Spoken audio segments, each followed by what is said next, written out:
2.4, rates of change and tangent lines. So as I said, most of this we have already touched on, so that's nice. And some of the things we did today, you actually did in the quiz yesterday. Yesterday, 2 days ago, for you guys. All right, so just to start, before we do any real math with things, I keep telling you, when you hear certain terms, you think of certain things. An average rate of change, you think of what? Slope. All right, so when we do average rate of change, we're looking at slope between 2 points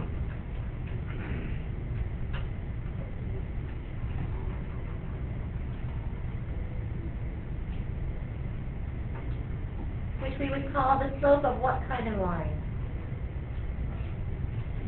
Sorry, thank you. Slope of a secant line. That is just a terrible color on here. All right, so another term that we should think of when we do average rate of change is slope of the secant line.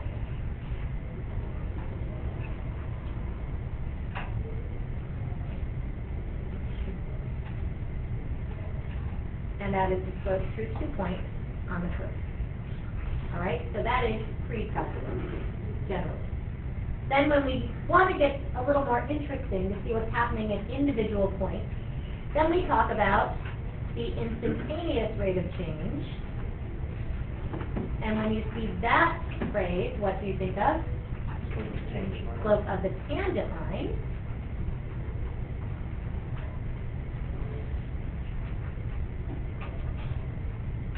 What else?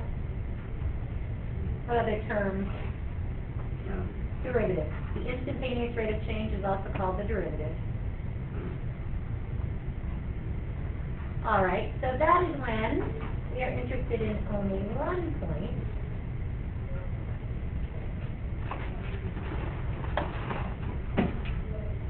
Let's do this better this time.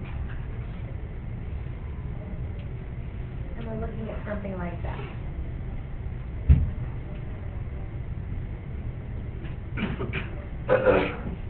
Okay? All right, so now we're actually, yeah, Daisy. Why would you use the derivative? Like, what sort of equation would you be looking at? Could be any equation.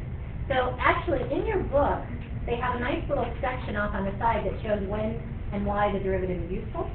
And one example that they give is when they are testing vehicles. So they're testing the tires on vehicles, so they have the car swerve. Well, the tangent to the curve of the path of the car is the actual direction that the car would go if it blew a tire, or if something happened. So it would go off on that tangent. So they can predict what's going to happen in crashes or blowouts by using the slope of the tangent line, or the derivative at a certain point. So it can be any kind of function where it becomes useful. It can be an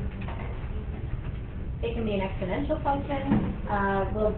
Quite often, they'll use sines and cosines and see what's happening at certain points along the sine and cosine model, which they use sometimes to model sound waves. Okay, so they can do things like that. But it's a huge opportunity to use on any kind of function. Is it commonly used? Commonly used, yes. All right, so let's move on. And let's actually find an average rate of change. We've done this a few times already. You're just calculating slope. The function that we're dealing with here is f of x equals x squared plus x. And I am interested between x equals 1 and x equals 2. Okay, so if I'm doing an average rate of change, what do? F of 1 minus f of 2 over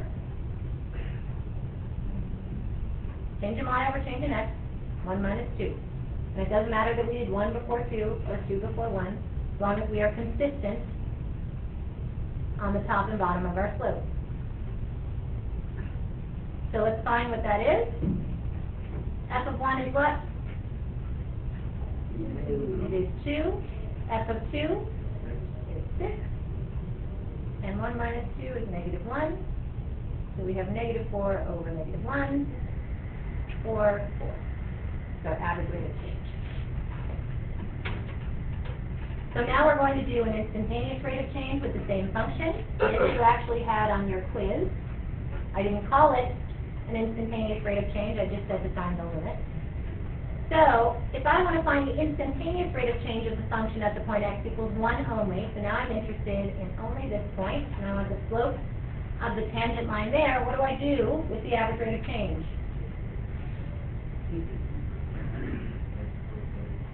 Go ahead. F of x plus h? Minus f of x. Good. And what do I need? Thank you. The key thing is that I take the limit of the average rate of change. Okay? All right, so there's two different ways we can do that, and I want to show you both ways. The first way is to find this is the definition of a derivative. We could find a derivative function and then plug in our x value. Or we could do the whole process plugging in our x value and just get a number in the end. All right, so we're going to do it both ways. And I'm going to make a little room here. Move this over here for now. All right, so first we're going to find a function for the derivative and plug in our x value of interest. So that means we are doing the limit as h approaches 0. How do I do f of x plus h? If my function is x squared plus x. Yes, that's right.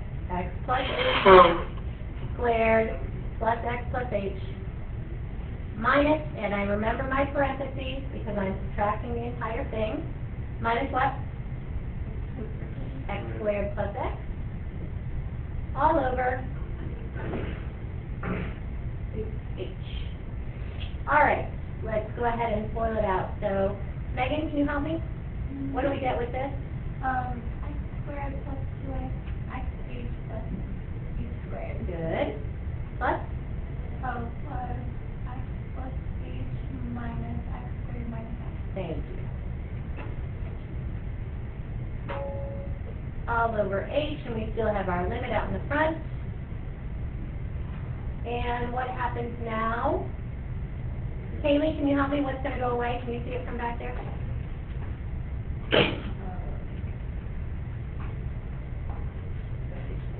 X squares are going? Yep.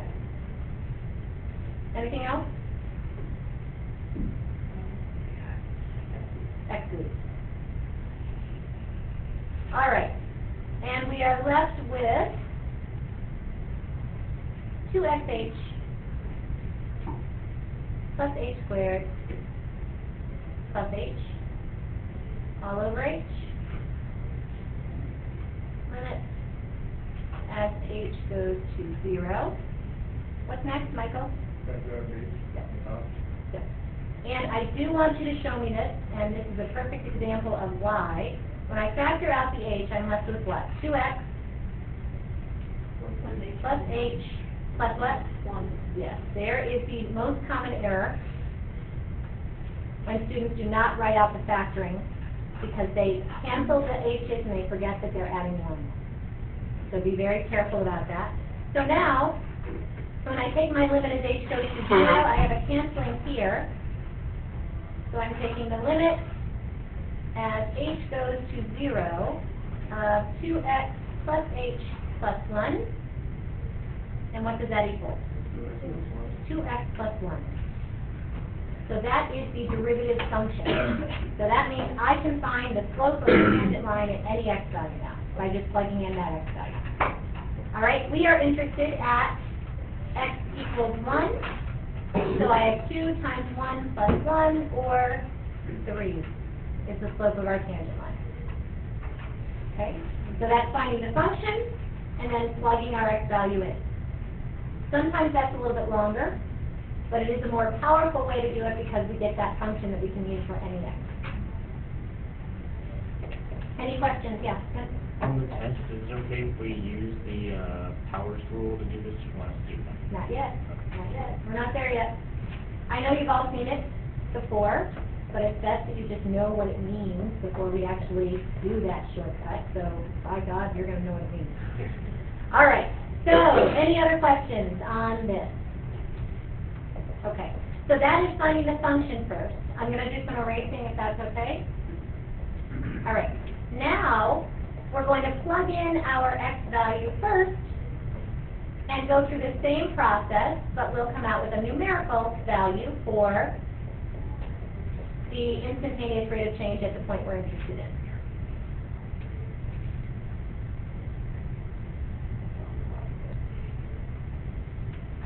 All right, now we'll do the second method of doing the same thing, but now we're going to find the instantaneous rate by plugging in that point into our whole linear process. All right, so given that, we are doing the limit as h approaches 0 of f of, instead of x plus h, what's the x that we're interested in? 1, so we'll have 1 plus h. Minus f of 1 all over h. Process is the same, but we'll be dealing with more numbers than variables. So when I do f of 1 plus h, I'm plugging 1 plus h into my function, and I will get the limit as h goes to 0 of 1 plus h squared plus 1 plus h minus the quantity 1 squared plus 1 is what? That's just 2, so minus 2.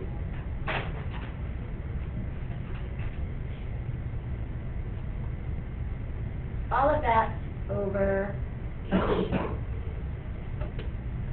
So if we FOIL out this time, I've got 1 plus 2h plus h squared plus 1 plus h minus 2 all over h, and we're doing our limit as h goes to 0.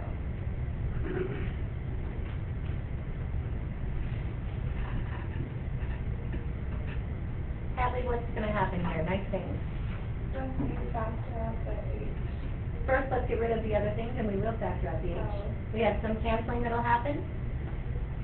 So I've got 1 plus 1 and minus 2. And that is it. So now we'll factor out our h, as we said. 2 plus h plus 1 all over h. Limit as h goes to 0.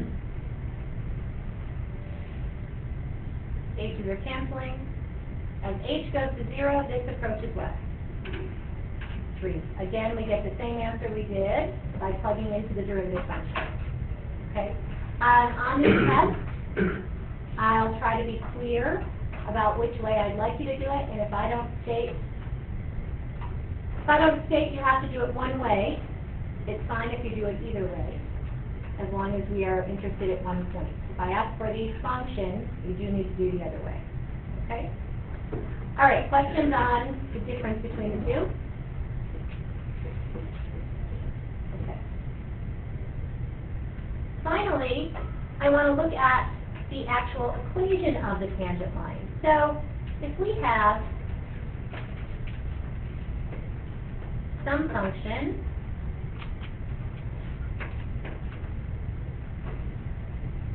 that looks like this, and we are interested at this point, and we go ahead and find the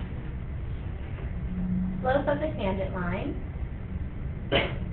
As I said before, sometimes it's useful to actually know the equation of the tangent line. So once we have the slope of the tangent line, we can simply write the equation. And now here is my helpful hint. Point slope is your friend. When writing an equation of a line, that's going to be your easiest way to do it here. If you like working with slope-intercept, that's fine. It takes a little bit longer most of the time. I generally will use only point slope, which is y minus y1 equals m times x minus x1. So if I wanted to write the slope of this tangent line, I just found the slope was 3. And in our problem, the point of interest was at x equals what? 1. So we'll have equals 3 times x minus 1. And what's the y value at 1? 1 squared plus 1, that is 2. So this is the equation of the tangent line.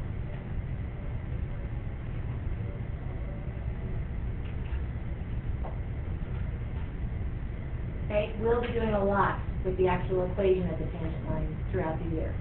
So we need to be very good at being able to find that. All right, any questions on that? Can we leave it in that form? Yes.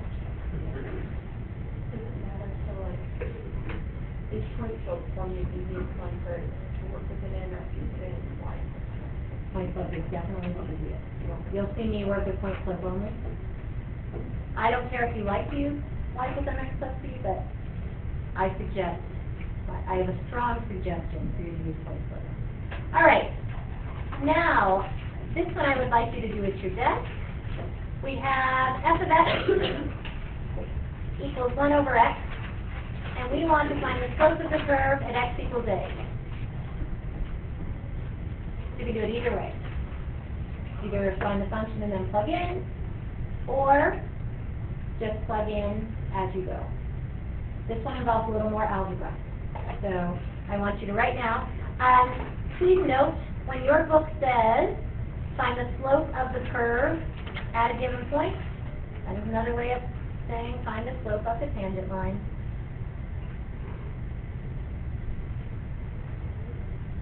So we're doing the same thing we just did, but we're doing it at the point x equals a for the function 1 over x.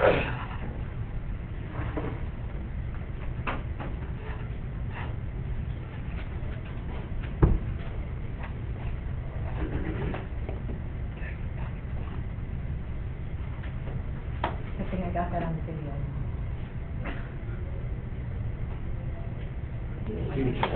So, shall we do it as a function or plugging in the point?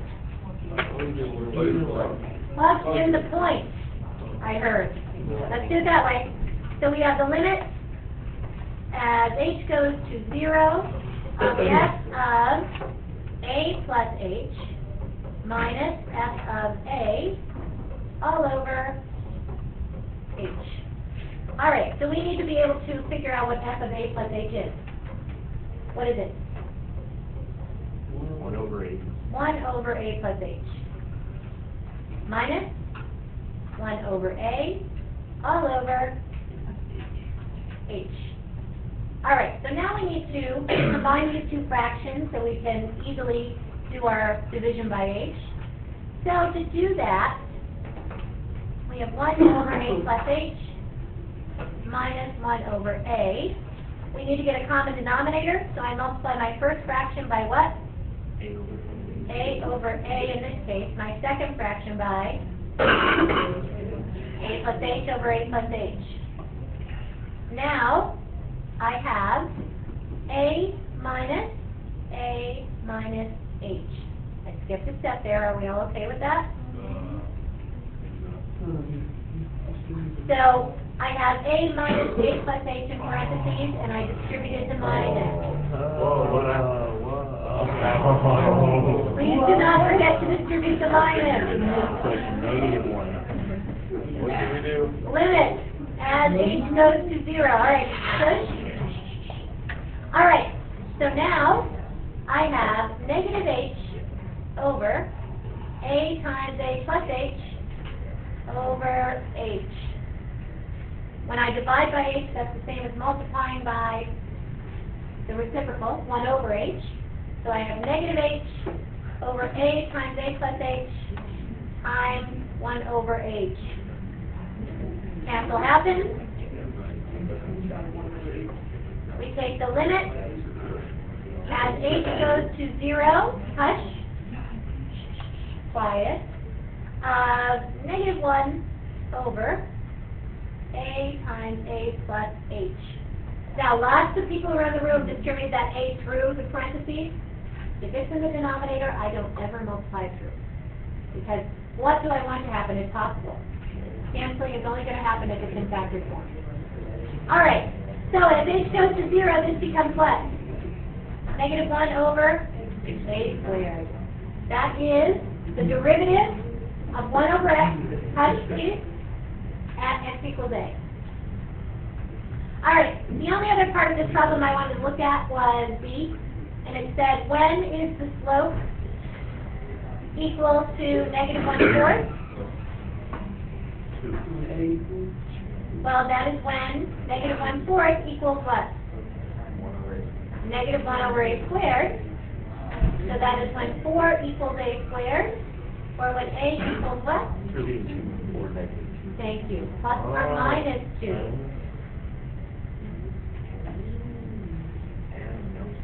Aaron, well done. All right, any questions on this problem? Good one. Bring in a little algebra. Okay. Last thing I have is the normal line. So we've talked about the tangent line a great deal. So let's take a look at what a normal line is.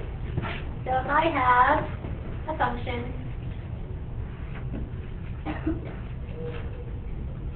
maybe it looks like that. And I'm interested at this point right here. So the tangent line looks like this. The normal line goes through the same point here, but is perpendicular to the tangent line. So the normal line looks like this. But I wanted it to be green.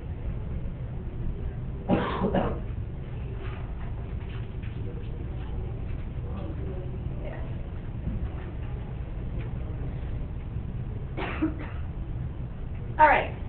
So what do we know about perpendicular slopes? What is it?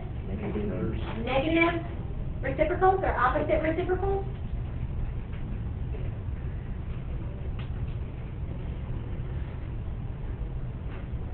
So, for example 5, it says, finding a normal line, write an equation for the normal to the curve f of x at x equals 1. So let's just think about what we have to do. If I want to write the equation of the normal line, what do I have to find first? I don't need the whole equation of the tangent line, I need just the slope of the tangent line.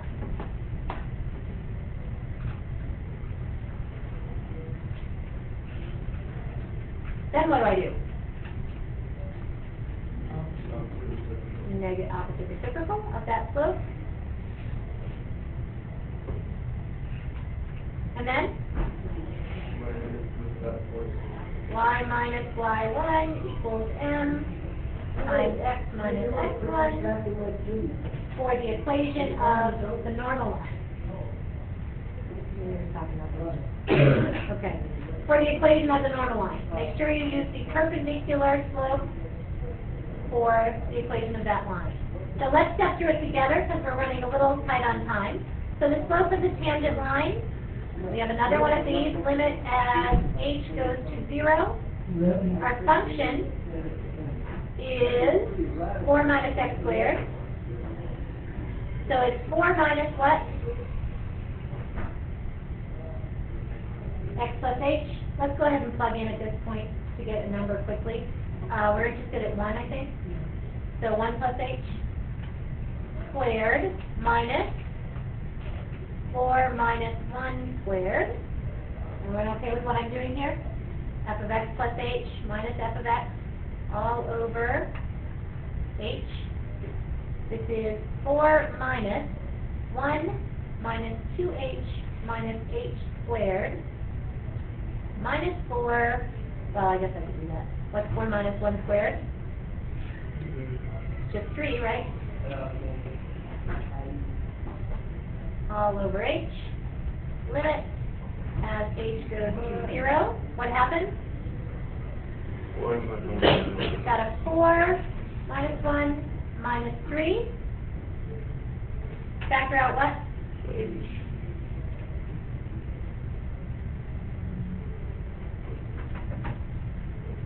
Limit as h goes to 0.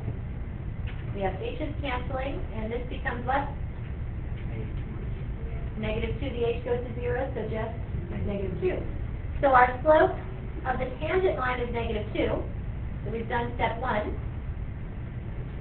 Now step 2 is to find the perpendicular slope. What is that? Positive 1/2.